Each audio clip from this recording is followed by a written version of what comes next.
ഹരിശ്രീ ഗണപതയേ നമ. അവിഘ്നമസ്തു.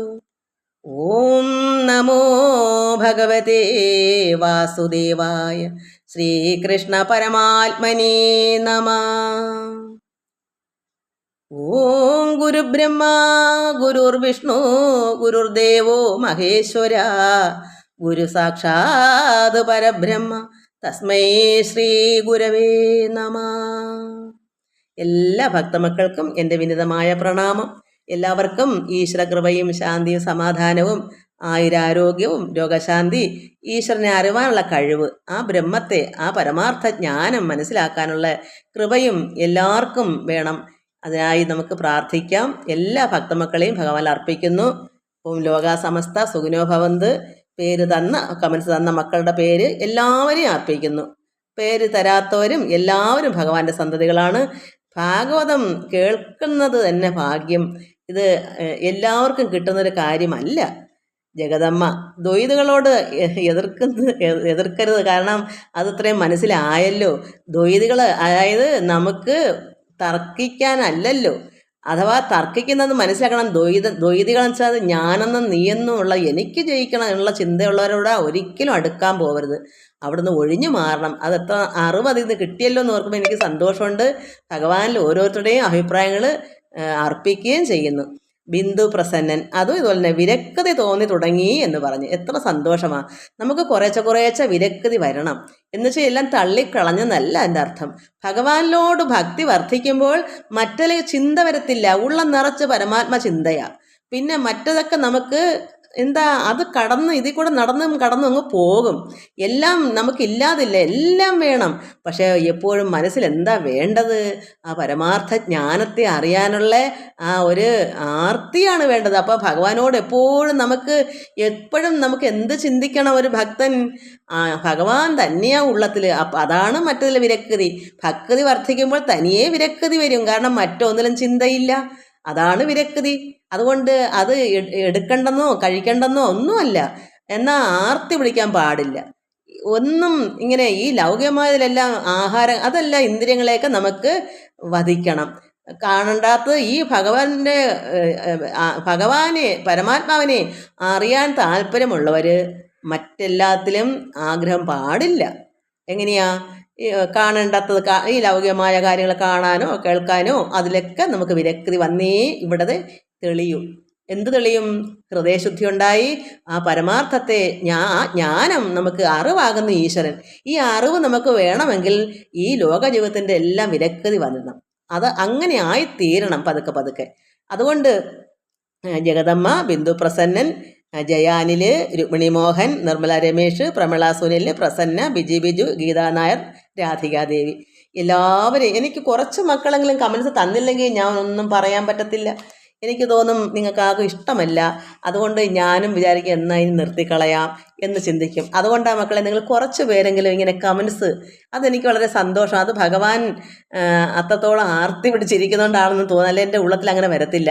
പിന്നെയോ അത് മാത്രമല്ല, നമ്മൾ ഭാഗവതം വായിക്കുന്നത് എങ്ങനെയാ? ശ്രീ ശുക മഹാമുനി പരീക്ഷത്ത് ചോദിക്കുമ്പോഴെല്ലാം സന്തോഷത്തിൽ ഇനിയും ആദരവോടുകൂടി എനിക്ക് പറഞ്ഞു തരണമെന്ന് പറയുമ്പോഴല്ലേ ആർത്തി കൊണ്ട് കൊടുക്കാനും മഹാമുനിക്ക്. അത് സത്യത്തിൽ അത് ആവശ്യം. അല്ലെങ്കിൽ നമുക്ക് തോന്നുന്ന എന്താ, ഇത് കേൾക്കാൻ ആർക്കും ഇഷ്ടമില്ല എന്നാൽ പിന്നെ എന്തിനാ ഇത് വെറുതെ ഇടുന്നത് എന്നങ്ങ് ചിന്തിക്കുന്നതുകൊണ്ടാണ് ഈ മടുപ്പ് വരുന്നത്. അത് മടുപ്പ് ഉണ്ടാക്കുന്നത് നിങ്ങൾ മനസ്സിലാക്കി കമൻസ് ഇതുപോലെ ഇടുക, അനുഭവങ്ങൾ ഇടുക. ഒരു അനുഭവം ഇല്ലെങ്കിൽ വെറുതെ കമൻസ് അമ്മേ സന്തോഷം, അല്ലെങ്കിൽ ഭഗവാനെ കൃഷ്ണ നാരായണ, ഇത്രയേ ഉള്ളൂ. അപ്പം നിങ്ങൾ കണ്ട് മനസ്സിലാക്കുന്ന എനിക്കൊരു ഇത് തരും. അതുകൊണ്ടാണ് എല്ലാവർക്കും എൻ്റെ വിനിതമായ പ്രണാമം. എത്രത്തോളം ഭഗവാനിൽ ഭക്തി വർദ്ധിച്ചെങ്കിൽ മാത്രമേ ഈ ജ്ഞാനം അറിവാണ്, അത് നമുക്ക് വരണം. ജ്ഞാനവും ഭക്തി എല്ലാം വേണം. എന്നാലേ നമുക്ക് ആ പരമാർത്ഥ വസ്തുവെ നമുക്ക് തെളിച്ച് കണ്ടുപിടിക്കാനും അത് അറിയാനും പറ്റുള്ളൂ. അത് അനുഭവിച്ചറിയുന്നൊരു കാര്യമാണ്. അതുകൊണ്ട് എല്ലാവരും അതിനു വേണ്ടി പ്രാർത്ഥിക്കുക. എനിക്കതേ പറയാൻ പറ്റൂ. എല്ലാവർക്കും നമസ്കാരം. നമ്മൾ കഴിഞ്ഞ പ്രാവശ്യം വായിച്ചത് പിന്നെ പശുവെ പോലെ വൈരം കൈക്കൊണ്ടിടരുതൊട്ടും. അത് ഒരു സന്യാസി എന്ത് വന്നാലും നിന്ദിച്ചാലും സഹിക്കണമെന്നാണ്. അത് നമ്മൾ ഇനി ഒന്നുകൂടെ ആവർത്തിക്കണം. നമ്മൾ കഴിഞ്ഞ പ്രാവശ്യം വായിച്ചതാണ്. അതായത് ഒരു സന്യാസി പിന്നെ എവിടെ തൊട്ടാ സ്വസ്ഥ മിഥ്യയാ മായയാലെന്നിങ്ങ തക്കത്തോടെ എന്താണ് സത്യമായി തോന്നുന്നതും കാണുന്നതും സർവം പരമാത്മാവെങ്കിൽ മിഥ്യയാണ്. ഇത് പരമാത്മാവിൻ്റെ ഈ പ്രകൃതി ഇവിടെ എന്തുണ്ടെങ്കിലും അതെല്ലാം മിഥ്യ നശിക്കുന്നതാണ്. അതുകൊണ്ട് ഒരു സന്യാസി എന്ത് ചെയ്യണം? പുറമേ കാണുന്നത് എന്തായാലും ആത്മാവിൽ കാണുന്നതായാലും, അതായത് സത്യമായി തോന്നുന്നത് എവിടെ? ചിത്തത്തോടിഹ പരലോകം, ഇഹത്തിൽ ഇവിടെയും പരം ആ പരലോകത്തായാലും. നമ്മൾ ചിലർ പറയില്ലയോ എല്ലടോ കറങ്ങി അവിടെ പോയി കണ്ട് ഇവിടെ പോയി കണ്ടെന്ന്. എന്നാൽ പിന്നെ കണ്ടത് കൊണ്ട് ഞാൻ പോരുന്നൂടെ? എന്തുകൊണ്ട് കണ്ടിട്ടില്ലാതെ ഞാൻ പോരുന്നു? അതുകൊണ്ടാവാം ഇവിടെ ഭഗവാൻ പറയുന്നു, ഇന്ന് ഒരുപാട് പേര് ധ്യാനത്തിൽ കൂടി അത് നമുക്ക് ദർശനങ്ങൾ ഉണ്ടാവില്ലെന്നല്ല, പക്ഷെ ഇതൊക്കെ മിഥ്യയാണ്. ഇതൊക്കെ നമ്മുടെ മനസ്സിൻ്റെ ഭ്രമങ്ങൾ. ഇത് ഇങ്ങനെ ഉണ്ടെന്ന് അറിഞ്ഞു വെച്ചുകൊണ്ട് നമ്മൾ നോക്കുമ്പോൾ ഇതൊക്കെ കാണാം, പ്രത്യക്ഷമാവാം. ഇതുകൊണ്ട് ഭഗവാൻ പറയുന്നത് ഈ ചിത്തത്തോട് ഈ സിദ്ധിച്ചിട്ടുള്ള മോഹം എത്രയും ത്യജിക്കണം.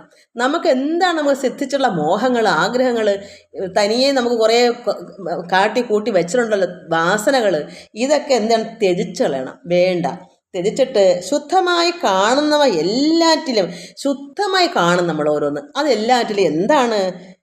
അസംഗമം. അതിലൊന്നും നമ്മൾ സംഘം പാടില്ല. എന്താ കാരണം? ചിത്തത്തോട് ഈഹ പര ലോകാദി ആത്മാവിലും സത്യമായി തോന്നുന്നതും. ഇവിടെ ഈ 3 രീതിയിൽ നമുക്ക് സത്യമായി തോന്നും. ആത്മാവിലും കാണുന്നത് സത്യമായി തോന്നും, ഈഹത്തിൽ ഈ പ്രകൃതിയിൽ തന്നെ നമുക്ക് തോന്നും. ഒരു ആളിനെ ഒന്ന് കണ്ട് ഇച്ചു കഴിയുമ്പോൾ അത് എങ്ങോട്ട് പോയെന്ന് ആരും കണ്ടില്ല. അയ്യോ ഇന്നൊരാളോട് നിന്ന് ആരും കണ്ടോ? ഇല്ല, അങ്ങനെ ഒരാളോട് ഇല്ലായിരുന്നല്ലേ? അത് ദൈവമാ, അത് ഭഗവാനായിരുന്നു, അല്ലെങ്കിൽ ഇന്നതാ എന്ന് നമ്മൾ പറയില്ലേ? അതൊക്കെയാണ് ഇത് പറയുന്നത്. അതുകൊണ്ട് അങ്ങനെ സത്യമായി നമുക്ക് തോന്നും. അതുകൊണ്ട് അങ്ങനെ കാണുന്നതും എല്ലാം എന്താണ്? ഈ പരലോകത്തായാലും ഇഹലോകത്തിലായാലും ആത്മാവിലായാലും ഇതെല്ലാം ഭഗവാന്റെ മിഥ്യയാണ്, പരമാത്മാവിൻ്റെ മിഥ്യയാണ്. ചിലപ്പോൾ നമുക്ക് വിശ്വാസം വർദ്ധിക്കാൻ വേണ്ടി പല കോലവും ഭഗവാൻ കാണിക്കും. ലീലകൾ, ഭഗവാന്റെ ലീലകളാണ്. അത് ചിലപ്പോൾ സംഭവം ശരിയാ, പക്ഷേ നമ്മൾ അതെന്ത് ചിന്തിക്കണം? അതുകൊണ്ട് നമ്മൾ ദൈവത്തെ കണ്ടെന്ന് അർത്ഥമുണ്ടോ? അങ്ങനെ കണ്ടെന്ന് കണ്ടാൽ നമ്മൾ പിന്നെ ഈശ്വരനെ ആരാധിക്കുമോ? ഞാൻ കണ്ടല്ലോ, എൻ്റെ മുമ്പിലും ഭഗവാൻ പ്രത്യക്ഷമായി, തീക്കണ്ണും എല്ലാം കണ്ടു, എന്നിട്ടാണ് ഞാൻ ഒന്നേന്ന് തുടങ്ങിയത് ഇതൊക്കെ പഠിക്കുക. എന്നാൽ ഞാൻ ദൈവത്തെ കണ്ടപ്പോൾ ഞാൻ വെറുതെ അടങ്ങിയിരുന്നോ? എന്തുകൊണ്ട്? എനിക്ക് ആർത്തി കൂടി. എന്താ കാരണം? ഭഗവാനെ കണ്ടതുകൊണ്ട്, ഈ ലോകപിതാവായ ഒരു രൂപം ഞാൻ കണ്ടതുകൊണ്ട്, പ്രത്യക്ഷമായതുകൊണ്ട് ഞാൻ പിന്നെ അടങ്ങിയിരുന്നില്ല. നിലവിളിയും, പിന്നെ എനിക്ക് ഇതൊക്കെ വായിച്ചാൽ പോരാ, രാത്രി ഉറക്കമില്ല. അതേസമയം കണ്ടെന്നും പറഞ്ഞ് ഞാൻ കണ്ടല്ലോ, പിന്നെ എനിക്കിതൊന്നും വേണ്ടെന്ന് പറയുന്നാലോ നമ്മൾ നശിച്ചു പോകത്തില്ലേ? നമുക്ക് അറിവ് കിട്ടുമോ? നമ്മൾ ആ പരമാർത്ഥത്തെ അറിയാൻ പറ്റൂ.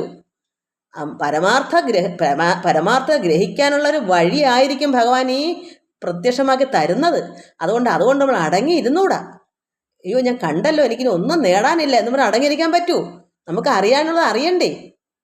അതുകൊണ്ടൊക്കെ ഭഗവാന്റെ സർവം എങ്കൽ മിഥ്യയാം മായയാൽ നിങ്ങൾ തക്കത്തോടും സ്വസ്ഥമായി മായാമയം അല്ലാതെ പരമാത്മാ വസ്തുവെ തന്നെ സ്മരിച്ചിടണം. അതൊക്കെ മായയാണ്. അതുകൊണ്ട് നമുക്ക് എന്ത് സ്മരിക്കണം? പരമാർത്ഥത്തെ, പരമാത്മാവിനെ സ്മരിക്കണം. മറ്റതെല്ലാം എന്താണ്? മായ. അതുകൊണ്ട് ആ പരമാർത്ഥ വസ്തുവെ തന്നെ സ്മരിച്ചിടണം. എങ്ങനെ? ദൃഢജ്ഞനായി, നിഷ്ഠനായി, വിരക്തനായി, സർവത്തിൽ നിന്നും വിരക്തി വരണം. നിഷ്ഠയോടുകൂടി ദൃഢജ്ഞനായി, പരമഭക്തനായി. ഭക്തി വർദ്ധിക്കണമെന്ന് എങ്ങനെയാ? വെറുതെ ഭക്തി വരുമോ?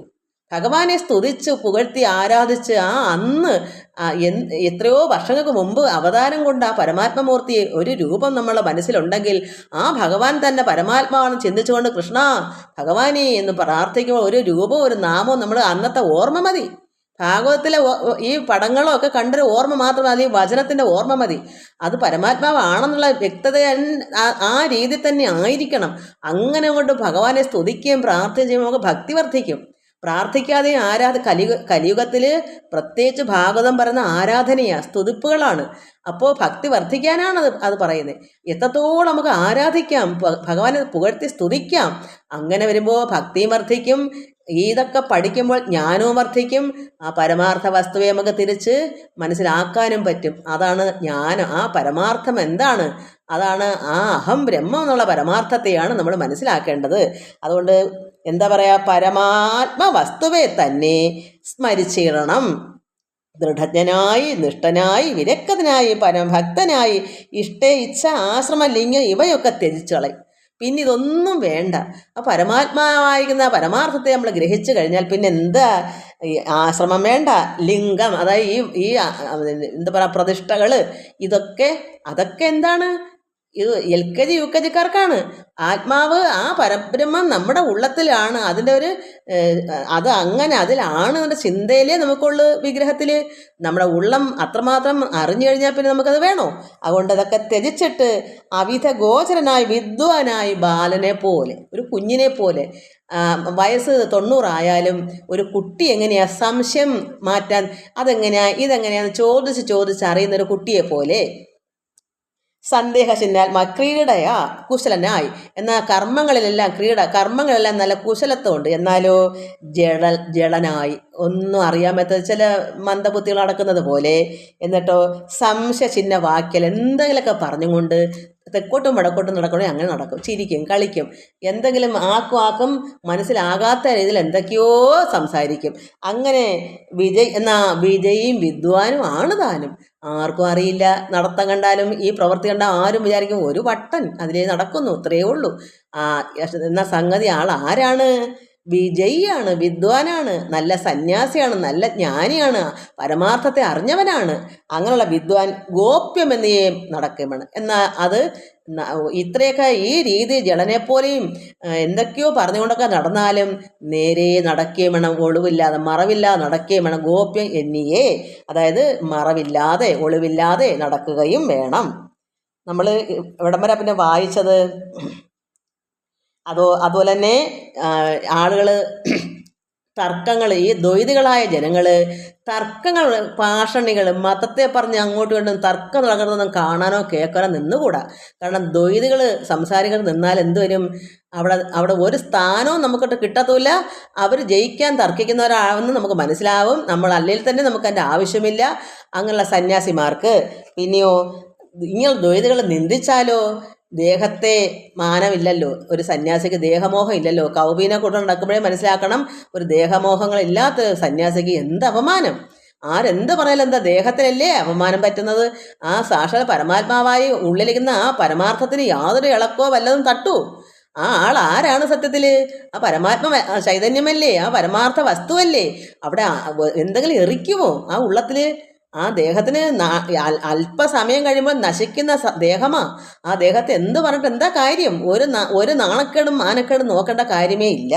അതുകൊണ്ട് എന്താ ദേഹാദിയെ മാനിച്ചിട്ടതാകുന്നു മിഥ്യ എന്നറിയാതെ. ഇത് മിഥ്യയാണ്. ദേഹം അല്പസമയം പോലും നിലനിൽക്കത്തില്ല. എപ്പോഴും ചീഞ്ഞഴുകി പോകുന്നൊരു വസ്തുവാണ് ഈ ദേഹം. എപ്പോഴും അതിന് മരണമുണ്ട്. ആ ദേഹത്തിനെ ആര് നിന്ദിച്ചാലെന്താ? അതുകൊണ്ട് അതിനെ ശ്രദ്ധിക്കാതെ അത് മിഥ്യയാണെന്ന് മനസ്സിലാക്കി എങ്ങനെ ഇരിക്കണം? ഒരു പശുവിനെ പോലെ വൈരം വേണ്ട. പശുവിനെങ്ങനെയാ? യാതൊരു വൈരാഗ്യവും അതിൻ്റെ ഉള്ളത്തിലില്ല. അതിൻ്റെ പാല് മൊത്തം കറന്നെടുക്കുന്ന ആ പശുവിൻ്റെ ഉടമസ്ഥനോട് എന്തെങ്കിലും വൈരാഗ്യമുണ്ടോ? സ്വന്തം തള്ളയുടെ ആ പാല് കുടിക്കേണ്ട ആ കുട്ടിക്ക് അതെല്ലാം കൊടുക്കാതെ കറന്നെടുക്കുന്ന എല്ലാ നേരവും കറന്നെടുക്കുന്നു. എന്തെങ്കിലും വൈരാഗ്യമുണ്ടോ? ഇത് ഞാൻ തന്നെ ഊഹിച്ചൊരു കാര്യമാണ്. എനിക്കത് വിശ്വാസമാണ് മക്കളെ. അതുകൊണ്ടാണ് ഞാൻ പറയാം, എനിക്കത് ഉറപ്പാണ്, സംശയമില്ല. ഞാൻ അങ്ങനെ ആദ്യം ഉറപ്പിക്കുന്നത്. വേറെ വല്ല അർത്ഥം ഉണ്ടെങ്കിൽ അതും കുഴപ്പമില്ല. ഇതും ഇതിന് ആവശ്യമാണ്, ഇതിന് ചേരും. നമുക്ക് യുക്തിപൂർവ്വം പ്രയോഗിക്കാം. വേദവ്യാസ മഹാമുനി ചമച്ചതുപോലെ തന്നെ പറയണമെന്നില്ല. നമുക്കും ചേരേണ്ടത് ചില യുക്തികൾ പ്രയോഗിക്കാൻ ഇതിൽ തന്നെ ഇടയ്ക്കൊക്കെ കിടപ്പുണ്ട്. അതുകൊണ്ട് ഇത് നമുക്കത് പറയുന്നതിന് കുഴപ്പമൊന്നുമില്ല. അതുകൊണ്ട് അങ്ങനെ വൈരാഗ്യമില്ലാതെ സംശയമെന്നേ ഏകനായിട്ട് നടക്കണം. ഒരു സംശയവും പാടില്ല. അങ്ങനെ ഒറ്റയ്ക്ക് നടക്കണം ഒരു സന്യാസി. നമ്മളിവിടം വരെയാണ് വായിച്ചത്. നമുക്ക് തന്നെ ബാക്കി വായിക്കാം, കണ്ടു വായിക്കാം. പശുവേ പോലെ വൈരം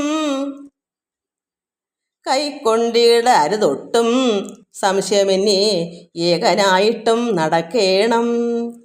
ആത്മാവ് പരനേകൻ, ഭൂതങ്ങളുള്ളും പുറം ആത്മാവു തന്നെ ഇരിക്കുന്നതെന്ന് അറിഞ്ഞിട്ടു ആത്മാവല്ലാതെ വേറെ ഭൂതാദിയില്ലാകയാൽ ആത്മരക്ഷാർത്ഥം ഒന്നും ലഭിച്ചില്ലെന്നാകിൽ താൻ കാലത്തെ കഴിച്ചിട്ടു വാഴുന്നു. ലഭിച്ചാലും കാലത്തെ തന്നെ ആശിച്ച് ഇരിപ്പത് എന്ന ബുദ്ധിയാ. ആത്മാവ് ഏകനാണ്, പരമാത്മാവ് അദ്വൈതനാണെന്ന് വെച്ചാൽ ഏകനാണ്. അതെന്താണെന്ന് ഏകനാണെങ്കിലും എല്ലാ ഭൂതങ്ങളുടെ ഉള്ളിലും പുറമൊക്കെ ആത്മാവ് തന്നെയാണ് ഇരിക്കുന്നതെന്ന് അറിയണം നമ്മൾ. ഈ പരമാത്മാവ് ഏകനാണ്, എന്നാലോ സർവഭൂതങ്ങൾ എല്ലാ ജീവജാലങ്ങളുടെ ഉള്ളിലും പുറത്തും ഉണ്ടെന്ന് നമ്മൾക്ക് അറിയണം. നമ്മളങ്ങനെ അറിഞ്ഞ് വേണം ഇരിക്കാൻ. കാരണം ഇപ്പം അതിനൊരു ഉദാഹരണം പറഞ്ഞാൽ, ഒരു മഞ്ഞ് കട്ടിയാന്ന് നമുക്ക് കുറേ സ്ഥലം അങ്ങ് മഞ്ഞ, ഈ ഐസ് പോലുള്ള മഞ്ഞ്, നമ്മൾ മഞ്ഞുമലയിലൊക്കെ ആൾ നിന്ന് അകത്തായി പോകുന്ന കണ്ടിട്ടില്ലയോ? അപ്പോൾ നമ്മൾ ഈ മഞ്ഞ് പരബ്രഹ്മമാണെങ്കിൽ അത് നിറമൊന്നുമില്ല, നമുക്ക് വായു പോലെയാണ്, കാണാൻ പറ്റത്തില്ല. നമ്മൾ ആ മഞ്ഞിനകത്ത് എങ്ങനെ അകത്തിരിക്കുന്നേ, അതുപോലെ ബ്രഹ്മത്തിനകത്താണ് നമ്മൾ നിലകൊള്ളുന്നത്. അതായത് നമ്മുടെ ഉള്ളിനകത്ത് വായു കയറുന്നാൽ നമ്മുടെ ഉള്ളിൽ ആത്മാവുണ്ട്, നമ്മുടെ പുറത്ത് നിറഞ്ഞ് ലോകം മൊത്തം ഇരിക്കുക. നമ്മുടെ ശരീരത്തിൻ്റെ പുറത്തും നമ്മുടെ ഉള്ളിലും ഉണ്ടെങ്കിൽ നമ്മൾ ചിന്തിച്ചു വേണം, ഒരു മഞ്ഞ് മലയ്ക്കകത്ത് അകത്ത് തന്നെ നമ്മൾ ഇരിക്കുവാണെന്ന്. അങ്ങനെ നമ്മൾ സത്യത്തിൽ ഇരിക്കുക. നമ്മുടെ അകവും പുറവും എല്ലാം ആത്മാവുണ്ട്, പരമാത്മാവുണ്ട്. അപ്പോൾ അങ്ങനെ അങ്ങ് ചിന്തിച്ചാൽ നിങ്ങൾക്ക് മനസ്സിലാവും. അല്ല അപ്പോൾ എങ്ങനെ നിങ്ങളെ മനസ്സിലാക്കി തരാൻ പറ്റും? അല്ലെങ്കിൽ വായു ഇവിടെ എല്ലാം, നമ്മൾ വായുവിനകത്തല്ലേ നമ്മളിരിക്കുക, നമ്മുടെ പുറത്തും അകത്തും ഒക്കെ വായു ഉണ്ട്. അങ്ങനെ ആയാലും മതി. അതുകൊണ്ട് ആത്മാവ് ഏകനാണ്, ഒരു കട്ടി പോലെ ഒരു വസ്തുവാണ്, നിറഞ്ഞ് അഖണ്ഡം മൊത്തം നിറഞ്ഞിരിക്കുന്നതാണ്, വ്യാപിച്ചിരിക്കുന്നതാണ്, ഇടതടവില്ല, അതിന് മുറിയത്തില്ല, അത് ഒന്നാണ്.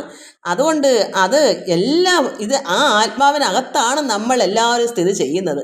അതുകൊണ്ട് എല്ലാ ഭൂതങ്ങളും, എല്ലാ പക്ഷി മൃഗാദികളുടെയും വൃക്ഷലതാദികളിലും മനുഷ്യരുടെ എല്ലാ ഭൂതങ്ങളിലും നമ്മുടെ ഉള്ളിലും പുറവും ആത്മാവ് തന്നെയാണ് ഇരിക്കുന്നതെന്ന് അറിഞ്ഞിട്ട്, ആത്മാവല്ലാതെ വേറെ ഭൂതാതി ഇല്ലായകയാൽ ഈ ആത്മാവല്ലാതെ വേറെ ഒരു ഭൂതാതിയും ഒന്നും വേറെ ഇല്ല, സർവത്തിലും അത് തന്നെ. അപ്പോൾ ആത്മാവല്ലാത്ത എന്തെങ്കിലും ഉണ്ടോ ഇവിടെ?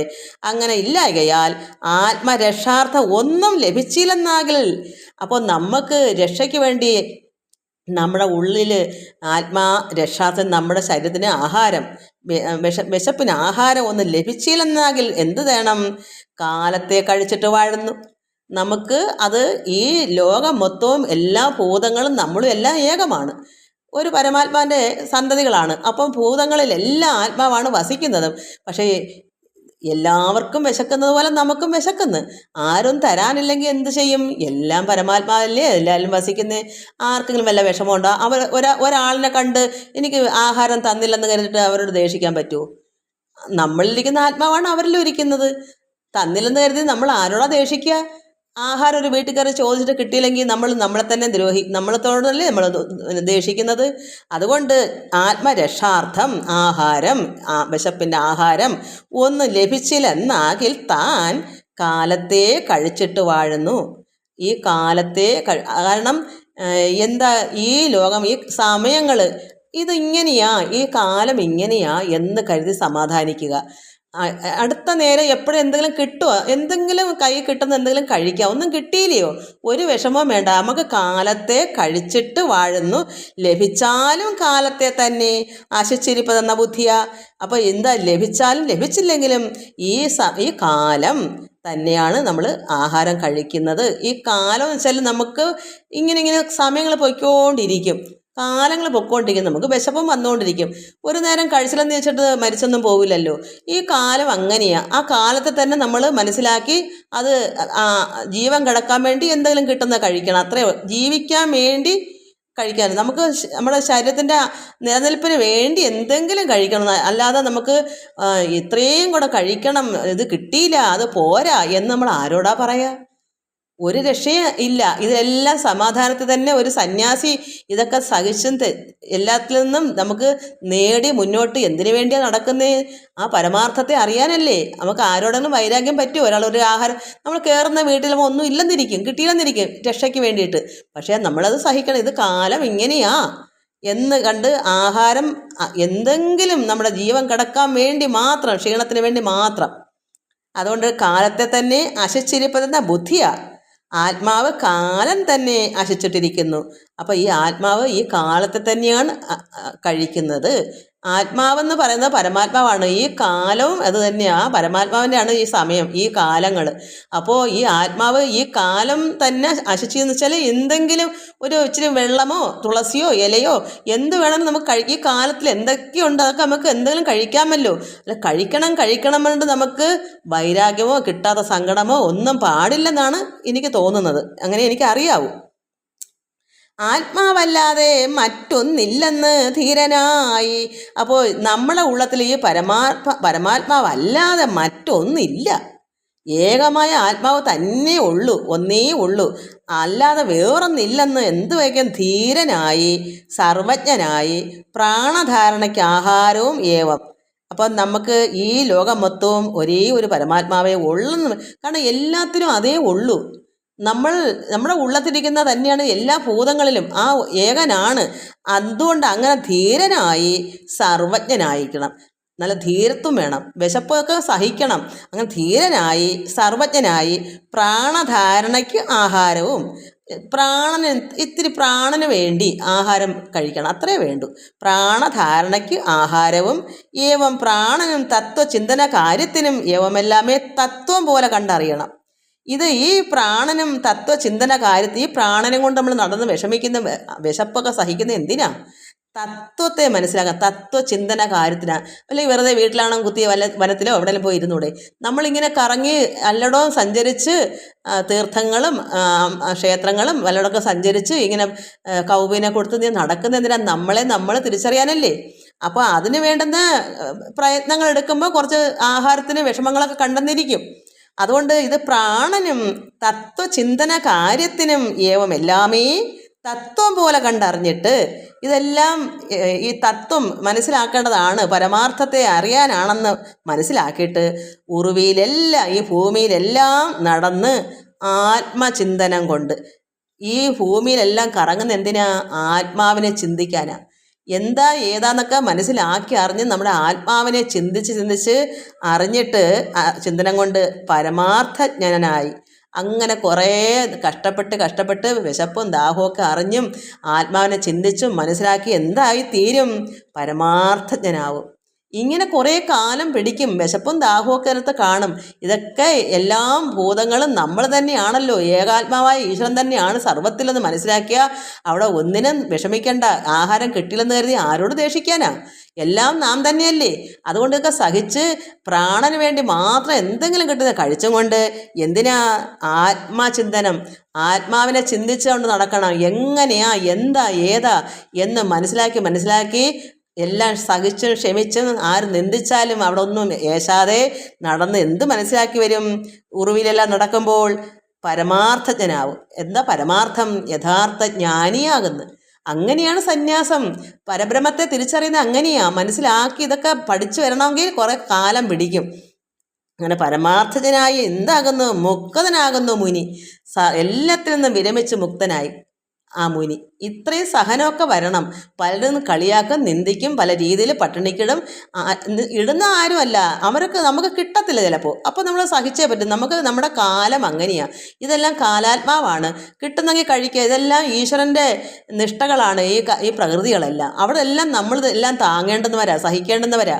എന്തിനു വേണ്ടിയാ? പരമാർത്ഥത്തെ ഗ്രഹിക്കാനാ. അത് മനസ്സിലാക്കുമ്പോൾ നമുക്ക് സന്തോഷം ഉണ്ടാവും. അങ്ങനെ വന്നിട്ട് എന്ത് ചെയ്യുന്നു? പരമാർത്ഥജ്ഞനായി, നല്ല ജ്ഞാനിയായി മാറി. പരമാർത്ഥത്തെ മനസ്സിലാക്കിയപ്പോൾ മുക്തനാകുന്നു ഈ മുനി. ഈ പരമാർത്ഥം എന്താണ്? പരമാർത്ഥമോ അത് ബ്രഹ്മജ്ഞാനമെന്നറിഞ്ഞാലും. അപ്പോൾ അദ്ദേഹം ബ്രഹ്മജ്ഞാനത്തെ മനസ്സിലാക്കി. എത്ര നാളായിരിക്കും ഒരു മനുഷ്യൻ ഇങ്ങനെ കറങ്ങി ഭൂമിയിലൊക്കെ നടക്കുന്നത്? അത്രത്തോളം എന്താ ഇതറിയാൻ വേണ്ടിയാ. പരമാർത്ഥത്തെ ഗ്രഹിച്ചപ്പോൾ അയാൾ മുക്തനായി. പരമാർത്ഥം എന്ന് പറഞ്ഞാൽ എന്താണ്? നമ്മൾ ഈ പരമാർത്ഥം എന്ന് പറഞ്ഞാൽ യഥാർത്ഥ പരമാർത്ഥം ഒന്നേ ഉള്ളു. അതെന്താണ്? ബ്രഹ്മജ്ഞാനം. ബ്രഹ്മത്തെ അറിയുന്ന ജ്ഞാനം, ബ്രഹ്മത്തെ അറിയുന്നതാണ് ബ്രഹ്മജ്ഞാനം. അതാണ് പരമാർത്ഥം. പരമാർത്ഥത്തിൽ ഒന്നേ ഉള്ളു, സത്യമായി ഒന്നേ ഉള്ളു. അത് ബാക്കി എന്തെല്ലാം ഈ ലോകത്തുണ്ടോ അതൊക്കെ ആ പരമാത്മാവിൻ്റെ തന്നെ മിഥ്യയാണ്. സർവവും പരമാത്മൻ്റെ മിഥ്യയാണ്, അത് സത്യമല്ലാത്തതാണ്. പരമാർത്ഥത്തിൽ ഒന്നേ ഉള്ളൂ, അത് പരമാർത്ഥജ്ഞാനമായ പരബ്രഹ്മമാണ്. ആ ബ്രഹ്മത്തെ തിരിച്ചറിയുന്നതാണ് പരമാർത്ഥം. ആ പരമാർത്ഥം എന്താണ്? അത് ഏകമാണ്, ഒന്നേ ഉള്ളൂ. ലോകം മൊത്തവും എല്ലാ ജീവജാലങ്ങളിലും അത് ആ ജ്ഞാനം, അതായത് ആ ബ്രഹ്മത്തിൻ്റെ ആ ചൈതന്യം സർവഭൂതങ്ങളിലും ഉണ്ട് താനും. സർവ്വതും അത് തന്നെയാണ്, അതിൽ തന്നെയാണ് നമ്മളെല്ലാം വസിക്കുന്നത്. അതുകൊണ്ട് ആ പരമാർത്ഥത്തെ അറിഞ്ഞൊരു മുക്തനാകുന്ന ഒരു മുനി, പരമാർത്ഥം എന്ന് പറഞ്ഞാൽ അത് ബ്രഹ്മജ്ഞാനം എന്നറിഞ്ഞാലും എതിർച്ചാലാഭമായി വസ്ത്ര അന്നാദികളെയും വിദഗ്ധൻ യതി കൈക്കൊണ്ടിടുന്നു ചില നേരം എന്ന എങ്ങനെയൊക്കെ ആണെങ്കിലും എതിർച്ചയാ കിട്ടുന്നത്. അങ്ങനെ ഈ നടന്ന് വരുമ്പോൾ ഈ യതി വെച്ചാൽ ഈ മുനിക്ക് അങ്ങനെ ഒരു എതിർച്ച ലാഭമായി എന്താ വസ്ത്രമോ അന്നമോ ഒക്കെ കിട്ടും. ഒന്നും ചിലപ്പം കിട്ടാതെ നടക്കുമ്പോൾ കാലമാണ് എന്ന്, ഇതെല്ലാം കാലത്തിൻ്റെ വൈഭവമാണെന്ന് കരുതി ഇങ്ങനെ നടന്നിട്ട് കിട്ടുന്ന എന്തെങ്കിലും കഴിച്ച് ജീവിക്കുന്നു. പക്ഷേ എന്നാലോ ചില സമയത്ത് എന്താ വസ്ത്രം, അന്നം ഇത് കിട്ടും. ഈ വിദഗ്ധൻ എന്ത് ചെയ്യുന്നു? ഈ മുനി കൈക്കൊണ്ടിടുന്നു ചില നേരം. ചിലപ്പോൾ ഈ ഇദ്ദേഹം തണുപ്പൊക്കെ അല്ലയോ, ഈ കൗവീനൊക്കെ അല്ലേ കൊടുത്തേക്കുന്നേ, ഇദ്ദേഹത്തിനെ കണ്ട് ആർക്കെങ്കിലും മനസ്സിൽ ഉണ്ടായി ചിലപ്പോൾ ഒരു വസ്ത്രം കൊടുത്താലായി. അദ്ദേഹത്തിന് വേണ്ടാഞ്ഞിട്ടാ ഇത് എടുക്കുക എന്നാലും ചിലർക്ക് തോന്നും, ആഹാരമൊക്കെ കൊടുക്കണം തോന്നും. അപ്പോഴെന്ത് ഇദ്ദേഹം തോന്നുന്നെങ്കിൽ ചിലപ്പോൾ തോന്നുന്നെങ്കിൽ അത് കൈക്കൊള്ളും ഈ വസ്ത്രവും അന്നവും ഒക്കെ. അതുകൊണ്ടാണ് വിദഗ്ധൻ യതി കൈക്കൊണ്ടിടുന്ന ചില നേരത്ത്. ശൗചസ്നാന ആശമന ഭക്ഷണം ഇവയെല്ലാം ആചരിച്ചിടം മുനി പ്രേരണ കൂടാതെ താൻ ശൗചവും സ്നാനവും ആശമനം ഭക്ഷണം ഇതൊക്കെ എന്ത് ചെയ്യുന്നു? ഈ മുനി ചില സമയത്ത് ഇതെല്ലാം ആചരിച്ചിടും. എന്നാലോ പ്രേരണ കൂടാതെയാണ് താനും. എന്താണ് പ്രേരണ കൂടാതെ? അദ്ദേഹത്തിന് ആരെങ്കിലും പ്രേരിപ്പിക്കാനുണ്ടോ? ഇത് കഴിക്കുമെന്ന് പറഞ്ഞാൽ അദ്ദേഹം ഒറ്റയ്ക്കല്ലേ നടക്കുന്നേ. ആ പ്രേരണ എന്ന് വെച്ചാൽ അദ്ദേഹത്തിൻ്റെ ഉള്ളത്തിൽ തന്നെ അയാൾക്ക് പ്രേരണ വരത്തില്ല. എനിക്ക് ഇന്നത് കഴിക്കണം, വിശക്കുന്നു എന്നുള്ള പ്രേരണ ഉണ്ടാവില്ല. അതിനകത്ത് നിറഞ്ഞിരിക്കുന്ന പരമാത്മ ചൈതന്യമാണ്. ആ പരമാത്മാവിനെ നിറച്ചു വെച്ചിരിക്കുന്ന മുനിക്ക് ഒരു പ്രേരണയും ഇല്ല. കഴിക്കുന്നത് അതിൻ്റെ ഉള്ളത്തിൽ അദ്ദേഹം എല്ലാത്തിനും വിരക്തനായ ആളാണ്. ഒരു ഇന്ദ്രിയങ്ങളും പ്രേരിക്കത്തില്ല. പക്ഷേ അദ്ദേഹം ചില നേരത്ത് തോന്നും, വസ്ത്രം തരുമ്പോൾ അത് വാങ്ങിക്കും, ചിലപ്പോൾ ആഹാരങ്ങളും മേടിക്കും. എന്നാൽ ഒരു പ്രേരണയും അദ്ദേഹത്തിനില്ല. എനിക്ക് വസ്ത്രം വേണം, അല്ലെങ്കിൽ ആഹാരം വേണം, വെള്ളം വേണം, കുടിക്കണം. ആരുടെ അതിൻ്റെ ഉള്ളത്തിരുന്ന് എന്താ പ്രേരിപ്പിക്കുന്നത്? ആ പ്രേരണ ശരിയല്ലല്ലോ. അപ്പോഴപ്പോഴും എന്തെങ്കിലും കിട്ടുന്നെങ്കിൽ അത് വാങ്ങിക്കുക, കഴിക്കുക. എനിക്കത് വേണമെന്ന് പറഞ്ഞ് നടക്കാൻ പാടില്ല. അയ്യോ ഞാൻ ഇന്ന വീട്ടിൽ കയറി ഇന്നത് എനിക്ക് എത്രയ്ക്ക് വിശക്കുന്നു, അതുകൊണ്ട് അതെനിക്ക് വല്ലതും വാങ്ങിച്ച് കഴിക്കണം എന്ന് പ്രേരണ പാടില്ല. അതുകൊണ്ട് പ്രേരണ കൂടാതെ ഒരു യഥാർത്ഥ സന്യാസി അങ്ങനെയാണ്. അതായത് ഉള്ളം നിറച്ചും ആ അഹം ബ്രഹ്മമായി മാറിയൊരു സന്യാസി എന്ത് ചെയ്യുന്നു? ശൗച സ്നാന ആശമനം ഭക്ഷണം, ഈ കുളിയും ഭക്ഷണവും ഇവയൊക്കെ ആചരിച്ചിടും. ഇതൊക്കെ ശരിക്കും നിവർത്തിക്കും. പക്ഷേ എന്താണ്? പ്രേരണ കൂടാതെ. കുളിക്കണോ? അയ്യോ എനിക്ക് കുളിച്ചേ വെക്കൂ. നമുക്കിന്നൊരു ഉഷ്ണം വന്നാൽ നമ്മൾ അയ്യോ എനിക്കൊന്ന് കുളിച്ചേ പറ്റൂ. അതെന്താ? പ്രേരണയാണ്. എന്നാൽ ഈ മുനിക്ക് ആ പ്രേരണ വരാൻ പാടില്ല. ഭക്ഷണം കഴിച്ചേ പറ്റും, എനിക്ക് വിശക്കുന്ന ആ വികാരം പാടില്ല. അപ്പോൾ അദ്ദേഹത്തിന് നദിയിൽ കൂടെ നടക്കുന്ന സമയത്ത് അന്നേരം ഇറങ്ങി അങ്ങ് മുങ്ങി കുളിക്കും, പ്രേരണയില്ലാതെ. ഭക്ഷണം ചില സമയത്ത് നടന്നു പോകുമ്പോൾ അല്പം ഭക്ഷണം കൈവശം ഒരാളും കൊടുത്ത് അപ്പം അതങ്ങ് വാങ്ങിച്ചു. അത് പ്രേരണ ഉണ്ടായിട്ടാണോ? ചിലപ്പം ഒരു ദിവസത്തിന് മുമ്പേ വിശക്കുന്നുണ്ടാവും. പക്ഷെ അദ്ദേഹത്തിന് പ്രേരണ കിട്ടാനുള്ള പ്രേരണ ഇല്ല. സന്ദർഭം ചില സമയത്ത് വന്ന് കൂടി അനുഭവം അന്നേരം വന്നാൽ എന്ത് വരും? അപ്പോഴതങ്ങ് വാങ്ങിച്ച് കഴിക്കും. അത്രേ ഉള്ളൂ. അത് കിട്ടുമെന്നോ എനിക്ക് കുളിച്ചേ പറ്റുമെന്നോ അങ്ങനൊന്നും പാടില്ല. അങ്ങനെ അല്ല ഒരു സന്യാസി. അതിൽ നിന്നെല്ലാം വിരമിക്കുന്ന ആളാണ്. എല്ലാ രീതിയിലും നടക്കേണ്ട ഒരാളാണ്. അവിടെ ഒന്നും സ്വന്തം ഉള്ളത്തിൽ നിന്ന് പ്രേരണ വരാൻ പാടില്ല. വികാരങ്ങളൊന്നും കുളിക്കാനുള്ള വികാരം പാടില്ല, കഴിക്കാനുള്ള വികാരം പാടില്ല. അതുകൊണ്ട് പറയുന്നു ശൗച സ്നാന ആശമന ഭക്ഷണം ഇവയെല്ലാം ആചരിച്ചിടും മുനി പ്രേരണ കൂടാതെ ഇതൊക്കെ ചെയ്യും. അദ്ദേഹത്തിൻ്റെ ഉള്ളത്തിലൊന്നും പ്രേരിപ്പിക്കത്തില്ല, എനിക്കത് വേണമെന്ന് പ്രേരിപ്പിക്കത്തില്ല, അല്ലാതെ ചെയ്യും. അന്യമായിരിക്കുന്ന നിയമങ്ങളെ എല്ലാം ജ്ഞാനലീലയാൽ എല്ലാം ഈശ്വരൻ അഹമെന്നും നിശ്ചയിച്ച് എല്ലാ നിയമങ്ങളും ചെയ്യുന്നത് സംശയിച്ചിട്ടും ഇഷ്ടത്തിനും അങ്ങല്ലതാനും. അന്യമായിരിക്കുന്ന നിയമങ്ങൾ, അദ്ദേഹത്തിന് ചെയ്യേണ്ടാത്തതായ അന്യം, അത് അദ്ദേഹത്തിന് ചെയ്യേണ്ട കാര്യമല്ല. അതുകൊണ്ടല്ല അന്യമായിരിക്കുന്ന നിയമങ്ങളെന്ന് പറയുന്നത്. അതെന്ത് ചെയ്യും അദ്ദേഹം? ജ്ഞാനലീലയ. എന്താ ജ്ഞാനം? പരമാത്മാവാണല്ലോ അഹം നിറച്ചിരിക്കുന്നത്. ജ്ഞാനലീലയാൽ എല്ലാം ഈശ്വരൻ അഹമെന്നും നമ്മുടെ ഉള്ളം പരമാത്മാവാണെന്നുള്ള ലീല, ആ പരമേശ്വര തത്വം, ആ ഈശ്വരൻ്റെ ആ ലീലയാൽ ചെയ്യാൻ പാടില്ലാത്ത അന്യമായിരിക്കുന്ന കർമ്മങ്ങളായാലും ആ നിയമങ്ങൾ എന്ത് ചെയ്യും? അദ്ദേഹം നിശ്ചയിച്ച് എല്ലാ നിയമങ്ങളും ചെയ്യും. എങ്ങനെയാ ചെയ്യുക? കാരണം അദ്ദേഹത്തിൻ്റെ ഉള്ളത്തിലൊരു ലീല പോലെ, പരമാത്മാവല്ലേ ഉള്ളം നിറച്ച്, അത് ചെയ്തുകൂടാത്തതാണ്. അന്യമെന്ന് പറയുമ്പോൾ എനിക്ക് തോന്നുന്നു ചെയ്യാൻ പാടില്ലാത്ത, അദ്ദേഹം ചെയ്യേണ്ട കാര്യമല്ല. എന്നാലോ ആ നിയമങ്ങളൊക്കെ ചെയ്യേണ്ടി വന്നാൽ ചെയ്യും. എങ്ങനെ ചെയ്യും? സംശയിച്ചിട്ടും അല്ല, ഇഷ്ടത്തിനുമല്ല, പാടില്ല. അങ്ങനെ സംശയം, ഇതെനിക്ക് ചെയ്യാമോ, എനിക്ക് ചെയ്യാമോ, ഇത് പാടില്ല. വന്ന് കണ്ടതിനെ ചെയ്യണമെന്നാണ് നിയമം. അത് ചെയ്യാമോ ചെയ്ത സംശയം പാടില്ല. എന്നാലോ എനിക്ക് ചെയ്യണം വേണ്ടത് ഇഷ്ടവും പാടില്ല. ഇത് ഞാൻ ചെയ്യണം, ആ പ്രേരണ പാടില്ല. അതുകൊണ്ട് ഒരു യഥാർത്ഥ മുനി സംശയിച്ചിട്ടും പാടില്ല, എനിക്കത് ചെയ്തേ പറ്റുള്ള ഇഷ്ടവും പാടില്ല. സംഭവാമി യുഗയുഗം എന്ന് പറഞ്ഞതുപോലെ, അന്നന്ന് കണ്ടതിനെ വാഴ്ത്തുന്ന മാമുനികൾ എന്ന് പറയുന്ന പോലെ അപ്പോഴും കണ്ടതിനെ അങ്ങ് ചെയ്യുക. അത് ചിലപ്പോൾ അയാൾക്ക് നിയമം ഇല്ല താനും, അന്യങ്ങളാണ് താനും. എന്നാൽ അത് അന്നേരം ചെയ്യേണ്ട, കാരണം ഈശ്വരനല്ലേ അഹം, ആ ഭഗവാന്റെ ലീലയാണ്. അത് ആരാ ചെയ്യുന്നത്? പരമാത്മാവാണ് ചെയ്യുന്നത്. ആ രീതിയിലാണ് ചെയ്യുന്നത്. അത് അപ്പോഴപ്പോഴും കണ്ടത് ചെയ്യുന്നു, അത്രയേ ഉള്ളൂ. അത് ഇഷ്ടത്തിനും ആവരുത്, അത് ചെയ്യാമോ എന്നുള്ള സംശയത്തിലും പാടില്ല. അതുകൊണ്ട് സംശയിച്ചിട്ടും ഇഷ്ടത്തിനും അങ്ങല്ല താനും. നാശമെന്നിയേ ദേഹ അന്തത്തോളം ഏവം ചെയ്യും, ആശീർവാദവും ചെയ്യും. അതിനാൽ ചിലർക്കെല്ലാം, അതായത് ഇങ്ങനെയാണെങ്കിലും ചില സന്യാസിമാരെങ്ങനെയാ, ഇദ്ദേഹം സത്യത്തിൽ യഥാർത്ഥമായ രീതിയാണ് ഞാൻ ഇത്ര നേരം പറഞ്ഞത്. എന്നാൽ ചിലർ എന്താ ദേഹാന്തത്തോളം എന്ത് ചെയ്യും? ആശീർവാദവും, ചിലർക്ക് കീർത്തി, ധനധാന്യ വൃത്തി, ശുദ്ധ്യാദി. എന്തൊക്കെയാ? കീർത്തി വേണം, ധനം വേണം, പിന്നെ പുത്രസന്തതി, പുത്രന്മാർ വേണം, സമ്പത്ത് വേണം, വിദ്യ വേണം, സമ്പത്ത് വേണം, എല്ലാം വേണമെന്ന് പറഞ്ഞ് എന്താ സന്യാസിയുടെ വേഷം കെട്ടി ഇങ്ങനെ നടക്കും. എന്താ ഉള്ളം നിറച്ചിരിക്കുന്ന ആഗ്രഹങ്ങളാണ്. മറ്റേത് എന്താ പറഞ്ഞത് നമ്മൾ? ഇതൊക്കെ അപ്പോഴപ്പോഴും കണ്ണണക്ക് പ്രേരണ കൂടാതെ ചെയ്യണം. അഹം ബ്രഹ്മമാണ്, പരമാത്മാവിൻ്റെ ലീല പോലെ. ഇങ്ങനെ ഓരോ കാര്യം നമ്മൾ പഠിച്ചു. പക്ഷേ ഇന്ന് ചിലരെങ്ങനെയാ? ഇതൊക്കെ തോന്നൽ ആഗ്രഹങ്ങളാണ്. കീർത്തി, ധനധാന്യ വൃത്തി, ശുദ്ധ്യാദി, പുത്രസന്തതി, വിദ്യാസമ്പത്ത് ഉണ്ടാകുന്നു. കാമങ്ങളായിരിക്കും. ഇതൊക്കെ ആഗ്രഹങ്ങളോടുകൂടി നടക്കുന്ന സന്യാസിമാരുണ്ട്, നമുക്ക് പലർത്തും കാണാൻ പറ്റും. ഈ വേദങ്ങളെല്ലാം പറയുകയും ചെയ്യും, കിട്ടുന്നതെല്ലാം സമ്പാദിച്ചുകൊണ്ടെന്ന് വീട്ടിൽ കൊണ്ടുവച്ച് ഭാര്യയ്ക്കും മക്കൾക്കും സുഖമായി ജീവിക്കാനുള്ളതെല്ലാം ഒരുക്കം കൊണ്ട് കൊടുക്കുകയും ചെയ്യും.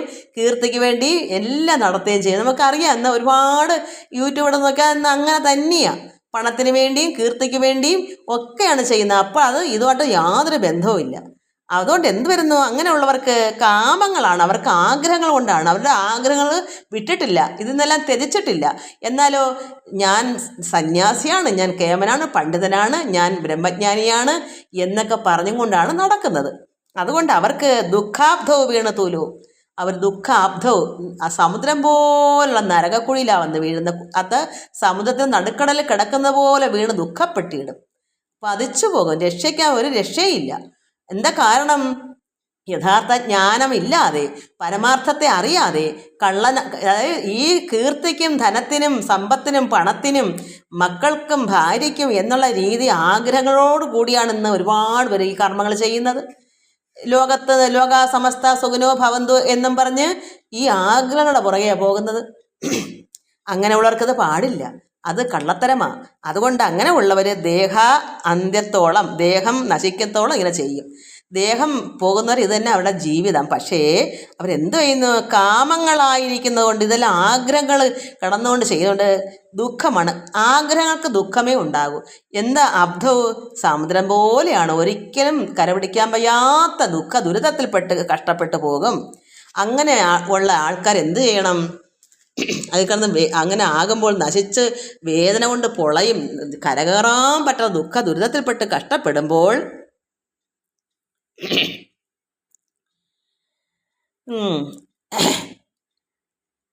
കീർത്തിയും ധനധാന്യവൃത്തി ശുദ്ധ്യാദി വേണ്ടും, പുത്രസന്തതി വിദ്യാസമ്പത്തും ഉണ്ടാകുന്നു. കാമങ്ങളായിരിക്കും ദുഃഖാബ്ധ വീണ് തുലു, ഇങ്ങനെ നശിക്കും. കണറാ ദുഃഖം, ഒരിക്കലും അതിൽ നിന്ന്, ആ ദുഃഖത്തിൽ നിന്ന് വിട്ടുമാറാൻ പറ്റാതെ വരുമ്പോൾ വേദന പോലും. സഹിക്കാൻ പറ്റാത്ത വേദനയായി മാറും. അപ്പോഴെന്ത് വരും? നമുക്കറിയാം, ഇന്ന് ഒരുപാട് പേർക്ക് ഇങ്ങനെ പിന്നെ ഈശ്വരനെ അറിയാതെ കഴിഞ്ഞു കൊടുക്കുക, ഒരുപാട് ദുഃഖങ്ങൾ ദുരിതങ്ങൾ വരുമ്പോൾ ഉടനെ വേദനപ്പെട്ടിട്ട് എവിടെ പോയി ധ്യാനത്തിൽ പോകണോ, ആശ്രമത്തിൽ പോകണോ, ഒരു ഗുരുവിനെ കിട്ടിയാൽ കൊള്ളാം എന്നൊക്കെ നമ്മൾ ചിന്തിക്കാറുണ്ട്. അതുപോലെ വേദന പൂണ്ടിട്ട് ആത്മജ്ഞാനിയായി വിജ്ഞാനേന, അതായത് വേദന പോയിട്ട് നമ്മൾ എന്തുവരും? ഈ ലോകത്തിലെ സുഖമൊന്നും വേണ്ട, ഇതൊക്കെ ദുഃഖമാണ്, ഇത് ദുരിതമാണ്, ഇതൊക്കെ വിരമിച്ച് മുക്തനായിട്ട് ഒരു സൽഗുരു അത് മുനി ചെന്ന് പ്രാപിക്കുക. പിന്നെ ഒരു യഥാർത്ഥ ഒരു സൽഗുരുവിനടുക്ക ചെന്ന് പ്രാപിക്കണം ഇങ്ങനെയുള്ളവർ. കാരണം ദുഃഖത്തിൽപ്പെട്ട് ഉഴലുക, ഒരു രക്ഷയില്ല. അവിടെ ആരെങ്കിലും ഒരു പരിഹാരം കൊടുക്കണ്ടേ? അതിനൊരു യഥാർത്ഥ ഒരു ഗുരു തന്നെ വേണം, അല്ല പെട്ടെന്നൊന്നും കരകയറാൻ പറ്റത്തില്ല. അങ്ങനെ വേദനപ്പെട്ട് പോയിട്ട് ആത്മജ്ഞാനിയായി വിജ്ഞാനേന സൽഗുരു അത് മുനി ചെന്ന് പ്രാപിക്കുക. പിന്നെ അതിനുശേഷം സൽഗുണനായിട്ട് അസൂയാദികൾ വിട്ട് ഭക്തിയാ ശ്രദ്ധ സംയുതനായിട്ട് എത്ര നാൾ ഗുരുവിനെ ബുദ്ധിമാൻ പരിപാലിച്ചിടുന്ന അത്രത്തോളം ബ്രഹ്മത്തെ അറിഞ്ഞിട്ട് ഞാൻ തന്നെ ഗുരുവെന്ന് നിർമായ ആദതനായിട്ട് വാണിടും മുനി. അതായത് യഥാർത്ഥത്തിൽ ചെന്ന് അയാൾ എന്ത് ചെയ്യും? ഒരു സൽഗുരുവിനടുക്ക ചെന്ന് അത്രയും വേദനയും പെട്ട് വിഷമിച്ച് കഷ്ടപ്പെടുമ്പോൾ ഈ ലോക ജീവിതത്തിൽ അത്രമാത്രം വിരക്തിയും വരും. കാരണം അത്രമാത്രം കഷ്ടപ്പാട് വരുമ്പോൾ എനിക്കിനി ഒരു യഥാർത്ഥ ജ്ഞാനമായ ഒരു ഗുരുവിനെ കിട്ടിയേ പറ്റൂ എന്ന് വീണ് കിടന്ന് ഉരുണ്ട് വേദനിക്കുമ്പോൾ ഭഗവാൻ ഒരു സൽഗുരുവിനെ കൊടുക്കുകയും ചെയ്യും. അപ്പോഴെന്ത് ചെയ്യും? സൽഗുണനായിട്ട് എന്ത് ചെയ്യും? അസൂയാദികളൊക്കെ പോകും. ഒരു ഗുരുവിൻ്റെ അടുക്ക ചെല്ലുമ്പോൾ കുറേ കാര്യങ്ങൾ പറഞ്ഞു കൊടുക്കും. അപ്പോൾ അസൂയ പോയി എന്തുവരും? ഭക്തി കൊണ്ട് ശ്രദ്ധാപൂർവം ശ്രദ്ധയോടുകൂടി സംയുതനായിട്ട് എത്ര നാൾ ആ ഗുരുവിനെ ബുദ്ധിമാൻ എന്ത് ചെയ്യും? പരിപാലിക്കും. അയ്യോ എനിക്കിത് മതി, ഇതാണ് എൻ്റെ ആശ്രയം, ഇത്രയും സന്തോഷമായി, എനിക്ക് സമാധാനമായി, ആ ഗുരുവിനെ കണ്ടപ്പോൾ തന്നെ എൻ്റെ പാതി അസുഖങ്ങളും പോയി, എൻ്റെ കഷ്ടതകളും കുറേ പോയി. അങ്ങനെ ആ ഗുരുവിനെ പറ്റി ശുശ്രൂഷിച്ച് എത്രമാത്രം അദ്ദേഹത്തിനെ പരിപാലിക്കാം. ആ ഗുരുവിനെ സൽഗുണനായിട്ട് അസൂയൊക്കെ പോയി ഭക്തിപൂർവ്വം ശ്രദ്ധയോടുകൂടി ആ ഗുരുവിനെ എത്ര നാൾ ഗുരുവിനെ ബുദ്ധിമാൻ, ഇങ്ങനെയുള്ളൊരു മുനി, ഈ സന്യാസി അത് ശിഷ്യനായിട്ട് ചെല്ലുന്ന ആ മുനി ബുദ്ധിമാൻ പരിപാലിച്ചിടുന്ന ആ ഗുരുവിനെ എത്രത്തോളം പരിപാലിച്ചത് അത്രത്തോളം ബ്രഹ്മത്തെ അറിയും. ആ ഗുരുവിനെ തന്നെ യഥാർത്ഥ പരമാത്മാവാണെന്ന് കരുതി തന്നെ കാരണം എന്താ? അസൂയയും കുശുമ്പൊക്കെ പോയിട്ടാണ് ചെന്നേക്കുന്നത്. അവിടെ പോയി എല്ലാ കാമക്രോധാദികളും കുശുമ്പും അസൂയൊക്കെ അങ്ങ് പോകും. പിന്നെ ശുദ്ധനല്ലേ. അങ്ങനെ ശുദ്ധനാകുമ്പോൾ എന്തുവരും? ആ ഗുരുവിൻ്റെ അടുക്ക തന്നെ പരിപാലിച്ച് കാൽക്കൽ വീണ് നമസ്കരിച്ച് അദ്ദേഹത്തിനെ സ്വന്തം ഭഗവാനായി കണ്ടുകൊണ്ട് അപ്പോഴെന്തുവരും? ബ്രഹ്മത്തെ അറിയും. ബ്രഹ്മത്തെ അറിഞ്ഞിട്ട് ഞാൻ തന്നെ ഗുരുവെന്ന് നിർമായം ആദരനായിട്ട് വാണിടും മുനി. അപ്പോൾ യഥാർത്ഥ ജ്ഞാനം അയാൾക്ക് കിട്ടും. കാരണം എന്താ?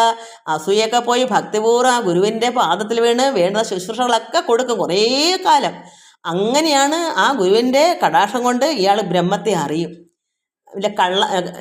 മുടിച്ചു വാരി കിടക്കുന്ന എല്ലാം പോയി നന്നായി. അങ്ങനെ ബ്രഹ്മത്തെ അറിഞ്ഞിട്ട് എന്തുവരും? അപ്പം ഞാൻ തന്നെയാണ് ഗുരുവെന്ന് മനസ്സിലാക്കും. ഇപ്പം നമ്മൾ പറയില്ലേ, നമ്മുടെ ഉള്ളം നിറച്ച് പരമാത്മാവാണ്. ഞാൻ എപ്പോഴും പറയില്ലേ, എനിക്ക് യാതൊന്നും അറിയില്ല. ഇപ്പം ഈ പറഞ്ഞുകൊണ്ടിരിക്കുന്നത് എൻ്റെ ഉള്ളത്തിൽ ആ പരബ്രഹ്മമൂർത്തിയാണ്. അല്ല, എനിക്ക് എന്തറിയാനാണ്? ഞാൻ ഒന്നും പഠിച്ചിട്ടും പോലുമില്ല. അപ്പോൾ നമുക്ക് യഥാർത്ഥ ഗുരു ആരാ? ആ പരമാത്മാവാണ്. ഈ പരമാത്മാവിനെ കാണിച്ചു കൊടുക്കലാണ് ആ ഗുരുവിൻ്റെ വേല. ഗുരു എന്താണ് കാണിച്ചു കൊടുത്തത്? പരബ്രഹ്മത്തെ, യഥാർത്ഥത്തെ, ആ പരമാർത്ഥത്തെ അറിയിച്ചു കൊടുക്കുന്നതാണ് ഗുരുവിൻ്റെ തൊഴിൽ, ജോലി. അപ്പോൾ ആ ശിഷ്യൻ എന്ത് മനസ്സിലാക്കി? ബ്രഹ്മത്തെ അയാൾ അറിയും. എത്രത്തോളം നാൾ ആ ഗുരുവിനെ പരിപാലിക്കുന്നു അത്രത്തോളം അയാൾ ബ്രഹ്മത്തെ അറിഞ്ഞിട്ട് ഞാൻ തന്നെ ഗുരു, അതായത് ഈ മുനിയുടെ ഉള്ളത്തിലിരിക്കുന്ന പരമാത്മാ വസ്തു തന്നെയാണ് ഗുരുവെന്നറിഞ്ഞ് നിർമായം ഒരു കളങ്കവും കൂടാതെ ആദരനായിട്ട് വാണിയിടും മുനി. ആ മുനി അങ്ങനെ ശുദ്ധനായി അഹം ബ്രഹ്മാസ്മിയായി മാറും. എവിടുന്ന് കിട്ടി? ആ സൽഗുരുവായിരിക്കുന്ന ആ ഗുരുവിനടക്കം ചെന്നപ്പോൾ ഇതൊക്കെ അറിഞ്ഞ് അദ്ദേഹത്തിനെ സേവ ചെയ്ത് പരിപാലിച്ച് ഈ ബുദ്ധിമാൻ എന്ത് ചെയ്ത്? ഈ ബുദ്ധിമാൻ എല്ലാം നേടി, ഗുരുവിൽ നിന്നെല്ലാം നേടി അഹം ബ്രഹ്മാസ്മിയായി മാറി. അപ്പോൾ യഥാർത്ഥ ഗുരുവിനെ അയാൾ കണ്ടു. അപ്പോൾ ഈ കാണിച്ചെടുത്ത ഗുരുവിനെ വേണോ? ആ കാണിച്ചു കൊടുത്ത ഗുരു തന്നെയാണ് ഇദ്ദേഹത്തിൻ്റെ ഇരിക്കുന്ന ഗുരു. രണ്ടും ഗുരു ഒന്ന് തന്നെയാണ്. ആ ഗുരു ഈ പിന്നെ യഥാർത്ഥ ജ്ഞാനം കൊടുത്ത ഇത്രയും നാൾ പരിപാലിച്ച് കൊടുത്ത ആ ഗുരു, ഇദ്ദേഹം എത്രനാൾ ഗുരുവിനെ സേവിക്കുന്നു അത്രത്തോളം അദ്ദേഹം അറിവ് കിട്ടി. ആ ഗുരു ആരാ? അതും പരമാത്മാവാണ് ഉള്ളം. ആ പരമാത്മാവ് ഇദ്ദേഹത്തിൻ്റെ ഉള്ളത്തിലും കയറി അങ്ങ് നിറഞ്ഞു. അപ്പോൾ പിന്നെ ആ ഗുരു ഈ ഗുരു ഒന്നല്ലേ? അപ്പോൾ ഈ സ്വന്തത്തിൽ അവനവൻ്റെ ആത്മാവിൽ തന്നെ അവനവൻ്റെ ഹൃദയത്തിൽ തന്നെ ഇരിക്കുന്ന ആ പരമഗുരുവിനെ അയാൾ സാക്ഷാത്കരിച്ചു. ആ സാക്ഷാത്കാരം കിട്ടിക്കഴിഞ്ഞു. പിന്നെ മറ്റേ ഗുരു വേണോ? അതാ ആ അറിയിപ്പിച്ച് കൊടുത്ത ഗുരു, ആ ഗുരുവിൻ്റെ ദേഹം ആ ഗുരുവിലിരിക്കുന്ന ആത്മാവ് തന്നെയാണ് ഈ ശിഷ്യനിലും കിട്ടിയേക്കുന്നത്. അപ്പോൾ ആ മറ്റേ ഗുരുവായിരിക്കുന്ന അദ്ദേഹത്തിൽ നിന്ന് ഇദ്ദേഹത്തിന് മോചിതനാകാം, ഇദ്ദേഹത്തിൻ്റെ ജോലിക്ക് പോകാം, മറ്റേ ഗുരുവിൻ്റെ അടുക്ക് തന്നെ കിടക്കണ്ട. ഇന്ന് പല സ്ഥലങ്ങളിലും ഒരു ഗുരുവിനെ കിട്ടിയാൽ അവിടെ തന്നെ അങ്ങ് കഴിഞ്ഞുകൂടും. നമ്മുടെ മക്കളെ നമ്മൾ മനസ്സിലാക്കണം, യഥാർത്ഥ ജ്ഞാനം കിട്ടുന്നവരെ മാത്രം ഇത് അറിയുക. അറിഞ്ഞ് യഥാർത്ഥ ജ്ഞാനം കിട്ടിക്കഴിഞ്ഞാൽ പിന്നെ നിങ്ങൾ തന്നെ നിങ്ങളുടെ ഉള്ളത്തിലെ ആത്മാവ് ആ പരമാത്മാവ് തന്നെയായി മാറിക്കഴിയുന്നു. അത് മനസ്സിലാക്കണം. അതുകൊണ്ട് ബ്രഹ്മത്തെ അറിഞ്ഞിട്ട് ഞാൻ തന്നെ ഗുരുവെന്ന് നിർമ്മായം ആദൃതനായിട്ട് വാണിടും മുനി സന്തോഷമായിട്ട് അഹം ബ്രഹ്മാസ്മി, ഞാൻ ആ പരബ്രഹ്മം ഞാൻ തന്നെ, എന്നിലിരിക്കുന്ന ഗുരു തന്നെയാണ്, ഞാനത് ആയിക്കഴിഞ്ഞു, എൻ്റെ ഗുരു എന്നിൽ തന്നെ ഉണ്ട് എന്നയാൾ അറിഞ്ഞു കഴിഞ്ഞു. അങ്ങനെ സന്തോഷത്തോടെ അയാൾ കഴിയുന്നു. ഷഡ്വർഗം ജയിച്ചുടൻ ചണ്ടമാം ഇന്ദ്രിയങ്ങൾ നിർഗമത്തിന് മുഖ്യ സാരഥിയായി ജ്ഞാന വൈരാഗ്യാദികളോട് യുക്തനായി ആത്മാവിനെ അറിഞ്ഞ് മോദത്തോടെ ത്രിദണ്ണ സന്യാസം സ്വീകരിക്കുക. അതായത് ഷഡ്വർഗങ്ങൾ, അതായത് 5 ഇന്ദ്രിയങ്ങളും മനസ്സും ജയിച്ച് എല്ലാ വികാരങ്ങളെല്ലാം പിന്നെ അടങ്ങി, എന്താ പറയുക, നിർഗമത്തിന് മുഖ്യ സാരഥിയായി ജ്ഞാന വൈരാഗ്യാദികളോട് യുക്തനായിരിക്കുന്ന ആത്മാവിനെ. അപ്പോൾ പരമാത്മാവിനെ, ജ്ഞാന വൈരാഗ്യാദികളായിരിക്കുന്ന ഈ പരമാത്മാവിനെ അറിയും. അറിഞ്ഞിട്ട് എന്തൊരു മോദത്തോടെ സന്തോഷത്തോടെ ഇദ്ദേഹം എന്ത് ചെയ്യുന്നു? ത്രിദണ്ണ ഉപജീവ്യ സന്യാസം സ്വീകരിക്കുന്നു. സന്യാസത്തെ സ്വീകരിച്ചിട്ട് എന്ത് ചെയ്യുന്നു? സുരജീവാത്മാവ് എന്നെയും, അപ്പോൾ സുരന്മാർ, അതായത് ദേവന്മാരെയും, ജീവാത്മാനം ആത്മാവ് എന്നെയും, ജീവാത്മാനം ആകുന്ന നമ്മുടെ ഉള്ളത്തിലെല്ലാം ജീവാത്മാവുണ്ടല്ലോ, പരമാത്മാവിൻ്റെ അംശമായ നമ്മളെല്ലാവരിലുള്ള എല്ലാ കാക്കയും പൂച്ചയും സർവ്വത്തിലും ഉണ്ടല്ലോ പരമാത്മാവിൻ്റെ അംശമായ ജീവാത്മാവ്. അപ്പോൾ ഈ ദേവന്മാരെയും ജീവാത്മാവാകുന്ന എന്നെയും ആത്മധർമ്മപരം ഒക്കെയും തള്ളി സത്ത അസത്വം വിട്ട് സന്നദ്ധൻ പക്വകാഷായാമ്പരന്ന് കൈക്കൊള്ളുന്നു. എന്താണ് സത്ത അസത്വം? ഇങ്ങനെയുള്ളൊരു പരബ്രഹ്മത്തെ അറിഞ്ഞൊരു സന്യാസി കാഷായ വേഷം, അതായത് അഗ്നിക്ക് എല്ലാത്തിനും ദഹിപ്പിക്കുന്നതിനാണ്, അഗ്നിയുടെ കളറാണ് കാഷായം. ഈ സന്യാസം സ്വീകരിച്ച് പക്വ കാഷായമരം ധരിക്കുമ്പോൾ ഇദ്ദേഹം എന്താ ആയത്? അതിനു മുമ്പേ ഷഡ്വർഗം ജയിക്കണം, ചണ്ടമാമേന്ദ്രിയങ്ങൾ നിർഗമത്തിന് എന്താ മുഖ്യ സാരഥിയായി ഇതെല്ലാം ജയിക്കണം. പഞ്ചേന്ദ്രിയങ്ങളെയും ജയിച്ച് ജ്ഞാന വൈരാഗ്യങ്ങളായിരിക്കുന്ന പരമാത്മാവിനെ അറിഞ്ഞിട്ട്, അത് അറിഞ്ഞിട്ട് മോദത്തോടെ സന്തോഷത്തോടെ സ്വീകരിക്കണം. എന്താ? സന്യാസം സ്വീകരിച്ചിട്ട് പിന്നെ ദേവന്മാർ, നമ്മൾ ഇന്ന് ഒരു വീട്ടിൽ ചെന്ന് കയറുമ്പം നമുക്കറിയാം, ചില വീട്ടിൽ സരസ്വതി, ഗണപതി, കൃഷ്ണൻ, മഹാവിഷ്ണു, അയ്യപ്പൻ, പരമേശ്വരൻ, ഇങ്ങനെ ഒരുപാട് ദേവന്മാരുടെ വെച്ചിട്ടുണ്ട്. ഇതൊക്കെയാണ് ദേവന്മാർ. ഈ ദേവന്മാർ ജീവാത്മാനം ആത്മാവ് എന്നെ. അപ്പോൾ ജീവാത്മാവാകുന്ന അത് നമ്മളെല്ലാം ഉള്ളത്തിലൊരു ജീവാത്മാവുണ്ട്. ഇതെന്താണ്? അതിനെയും മാറ്റണമെന്ന് പറയാൻ കാരണം ആ ജീവാത്മാവാണ് പരമാത്മാവ് ലയിച്ച് പരബ്രഹ്മമായി മാറി അഹം ബ്രഹ്മാസ്മയായി മാറുന്നത്. അവിടെ പിന്നെ ജീവാത്മാവിൻ്റെ ആവശ്യമുണ്ടോ? അത് അവിടെ പിന്നെ ബ്രഹ്മമല്ലേ. അതുകൊണ്ട് ഈ ജീവാത്മാനം ആത്മാവ് എന്നെയും ആത്മധർമ്മമൊക്കെയും അങ്ങ് തള്ളും. എന്തൊക്കെയാണ് ആത്മധർമ്മങ്ങൾ? ഇവിടെ അവിടെ ആവശ്യമില്ല ഒന്നും. തള്ളി സത്വം വേണ്ട, അസത്വം വേണ്ട. ഇവിടെ സത്വം അസത്വം എല്ലാം സമദർശനമാണ്. സത്വം വേണ്ട, അസത്വം വേണ്ട വെച്ചാൽ എന്താ? ചേട്ടൻ എങ്ങനെയാ? സത്ത് കൊള്ളാം, അത് നല്ലതല്ലേ, അതിരിക്കട്ടെ, അസത്തിനെ അങ്ങ് തള്ളും. അതായത് ഇപ്പോൾ ഒരു കള്ളനെയും ഒരു സൽക്കർമ്മിയും ദുഷ്കർമ്മിയും നമുക്ക് ഒന്നായി തന്നെ കാണാം, രണ്ടും വേണ്ട. അതാണ് ഇവിടെ പറയുന്നത്. അങ്ങനെയുള്ള കാഷായമം ധരിക്കുന്ന സന്യാസിക്ക് സത്വം അസത്വം വിട്ട് ഈ ധർമ്മം എല്ലാം എന്താ ധർമ്മപരം അതൊക്കെ തള്ളി ദേവന്മാരെയും സ്വന്തം ജീവാത്മാവാകുന്ന എന്നെയും തള്ളി എന്നിട്ട് സന്നദ്ധൻ പക്വ കാഷായാമരം കൈക്കൊള്ളുന്നു. അന്നേരം നമ്മൾ എന്താ മനസ്സിലാക്കണ്ടേ? ഇങ്ങനെ ഒരു യഥാർത്ഥമായ പക്വ കാഷായമരം ചെയ്യുന്നെങ്കിൽ അദ്ദേഹം യഥാർത്ഥത്തിൽ ആ ജ്ഞാനം എന്താ അയാളെ ഉള്ളം നിറച്ച് ആ പരമാത്മജ്ഞാനം ആ പരബ്രഹ്മം മാത്രമേ ഉള്ളു. അയാളിൽ അതിന് മുമ്പേ ഇരുന്നൊരു ഞാനെന്ന വ്യക്തി അതിലില്ല. ഭഗവാൻ നാരായണൻ കൃഷ്ണൻ ഉള്ളത്തിൽ പരമാത്മാവ് എന്നത് പറയുന്നത് പോലെ ഈ സന്യാസിയുടെ ഉള്ളത്തിൽ നമ്മൾ അത്രയും നാളൊരു അഡ്രസ്സുമായിട്ട് നടക്കുന്ന ഒരു ഞാനെന്നൊരു വ്യക്തി ഉണ്ടായിരുന്നല്ലോ, ജീവാത്മാവ്. അത് പരമാത്മാവ് ലയം പ്രാപിച്ചാണല്ലോ ഈ ബ്രഹ്മജ്ഞാനി ആയി മാറുന്നത്. അപ്പോൾ അങ്ങനെ നോക്കുമ്പോൾ അത് പരമാത്മാവായി തന്നെ അങ്ങ് മാറി. പിന്നെ അവിടെ ജീവാത്മാവുണ്ടോ? അപ്പോൾ അതിനെയും തള്ളി, എല്ലാ ദേവന്മാരെയും തള്ളി. ദേവന്മാരെന്തിനാ പിന്നെ? പരമാത്മാവല്ലേ ഉള്ളത്തിൽ. അവിടെ പിന്നെ പ്രധാനമന്ത്രി നമുക്കുണ്ടെങ്കിൽ പിന്നെ എന്തിനാ ഉപപ്രധാനമന്ത്രിയൊക്കെ? നമുക്ക് പ്രധാനമന്ത്രി നമ്മുടെ കൈവശമുണ്ടെങ്കിൽ പിന്നെ ഉപപ്രധാനമന്ത്രിയുടെ ആവശ്യമുണ്ടോ എന്ന് പറയുന്നത് പോലെ പരമാത്മജ്ഞാനം പരമാർത്ഥത്തെ ഗ്രഹിച്ച് ഉള്ളിലായി അഹം ബ്രഹ്മാസ്മിയായി മാറുന്നൊരു വ്യക്തിക്ക് അവിടെ ദേവന്മാരും വേണ്ട, ജീവാത്മാവും വേണ്ട, എല്ലാ അതുപോലെയുള്ള ധർമ്മങ്ങൾ, ഇത് അസത്ത് ഇതൊക്കെ തള്ളി ആയിട്ടാണ് കാഷായാമ്പരം, പക്വ കാഷായാമ്പരം കൈക്കൊള്ളുന്നു. എന്നിട്ട് ഇദ്ദേഹത്തിൻ്റെ ധർമ്മം പിന്നെന്താണ്? സന്യാസി തൻ്റെ ധർമ്മം ശമവും അഹിംസയും പിന്നെയും തപസ് ദീക്ഷ കാനൗക സംഗ്രാഹ്യം മന്യതിൽ എന്താണ് ഭൂതരക്ഷ ഇവയെന്നറിയണം. ഇതാണ് ആ സന്യാസിക്ക് വേണ്ടുന്ന പിന്നത്തെ ധർമ്മം.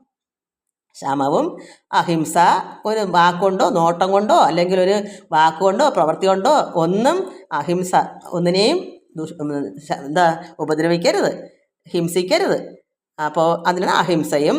പിന്നെ തപസ് വേണം, ദീക്ഷ വേണം, കാനനൗക സംഗ്രാഹ്യം, ഈ ഭൂമിയിൽ മന്യതിൽ എന്ത് വേണം? ഭൂതരക്ഷ ഇവയെന്നറിയണം. എന്താ ഭൂതരക്ഷ? സർവത്തിലും അഹം, എന്താ അദ്ദേഹത്തിലിരിക്കുന്ന അഹം ബ്രഹ്മാസ്മിയാണെങ്കിൽ സർവഭൂതത്തിലും അങ്ങനെ അറിയണം. അതാണ് രക്ഷ. എന്ത് കണ്ടാലും തന്നിലിരിക്കുന്ന താൻ തന്നെയാണ്. മറ്റതിലൊന്ന് മനസ്സിലാക്കുമ്പോൾ അവിടെ അതാണ് സന്യാസിക്ക് വേണ്ടത്, ആവശ്യം. ഇതൊക്കെയാണ്, അങ്ങനെയാണ് നമ്മൾ ഇന്ന് മനസ്സിലാക്കേണ്ടത്. എനിക്ക് ഇങ്ങനെയൊക്കെ പറഞ്ഞു തരാൻ അറിയുള്ളൂ മക്കളെ. എന്താ ചെയ്യുക, ഇതൊക്കെ അത്രയെങ്കിലും നമുക്ക് അറിയണം. ഒന്നും അറിയില്ലല്ലോ എനിക്ക്. അപ്പോൾ ഇച്ചിരിയൊക്കെ ഒന്ന് അറിയുന്നതല്ലേ വലുത്. അല്ലാതെ നമുക്ക് ആര് പറഞ്ഞു തരാനാ? ഇത്രയെങ്കിലും മക്കളെ ഭഗവാനോട് ഞാൻ നന്ദി പറയുന്നു. എനിക്കൊന്നും അറിയില്ലല്ലോ ഭഗവാനെ, എന്തൊക്കെയോ കാട്ടിക്കൂട്ടെന്ന് മാത്രമേ മനസ്സിലാവുന്നുള്ളൂ. അതുകൊണ്ട് ഇതൊക്കെ കുറേയൊക്കെ ശരിയാണ്, എന്താ പറയുക, അല്ലാതെ ചിലതൊക്കെ ഊഹിച്ചല്ലേ ഞാൻ പറയുന്നേ. എനിക്കിതിൻ്റെ ഇങ്ങനെ ഒരു സന്യാസാശ്രമങ്ങളോ ഒന്നും ഞാൻ എടുത്തിട്ടില്ലല്ലോ. പിന്നെ എല്ലാ അനുഭവത്തിൽ കൂടി കുറച്ചൊക്കെ വരുന്നത് പറയുന്നെന്ന് മാത്രം. അതുകൊണ്ട് നമ്മൾ മനസ്സിലാക്കണം, അതെല്ലാവർക്കും വേണ്ടുന്നീയാ.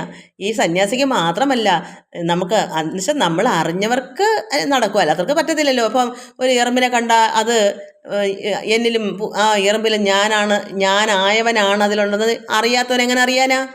ഒരു കാക്കയോ ഒരു പൂച്ചയോ ഒരു നായയോ അല്ലെങ്കിൽ ആനയോ ഒക്കെ കാണുമ്പോൾ അത് ഞാൻ തന്നെയാണെന്ന് തിരിച്ചറിവുണ്ടെങ്കിലല്ലേ അറിയാൻ പറ്റുമോ? തിരിച്ചറിവുണ്ടാവാനാണ് ഇതൊക്കെ പഠിക്കുന്നത്. അതില്ലാത്തവരെന്തറിയാനാ? ഒന്നും അറിയില്ല. അപ്പോൾ ഒരു സന്യാസി ഇതൊക്കെ അറിയണം. ഞാൻ തന്നെയാണ് കാണായതെല്ലാം, സർവത്തിലും ഞാൻ തന്നെ. ഏത് ഞാനാ? ആ പരമാർത്ഥ വസ്തു, പരബ്രഹ്മമൂർത്തി. അതിനെ പരമാർത്ഥം നമ്മൾ ഗ്രഹിച്ച് മനസ്സിലാക്കുമ്പോഴാണ്, അതാണ് സാക്ഷാത്കാരം. ഇതിനെ നമ്മൾ സാക്ഷാത്കരിക്കുക വെച്ചാൽ സർവത്തിനെയും നമ്മൾ ഞാനായി തന്നെ കാണുക. ഞാനാകുന്നവൻ, അതാണ് എല്ലാത്തിലും ഒന്ന് മനസ്സിലാക്കുമ്പോൾ അത് ഞാനാണ്, അല്ലെ അത് നീയാണ്, അത് നീ ആകുന്നു എന്ന് നമുക്ക് ഉറപ്പിക്കാം. സംശയം മാറി ഉറപ്പിക്കാം നമ്മൾ അനുഭവത്തിൽ വരുമ്പോൾ. അല്ലാത്തത്തോളം കാലം നടക്കത്തില്ല. എല്ലാവർക്കും നമസ്കാരം. ഹരിവോം ഹരിവോം ഹരിവോം.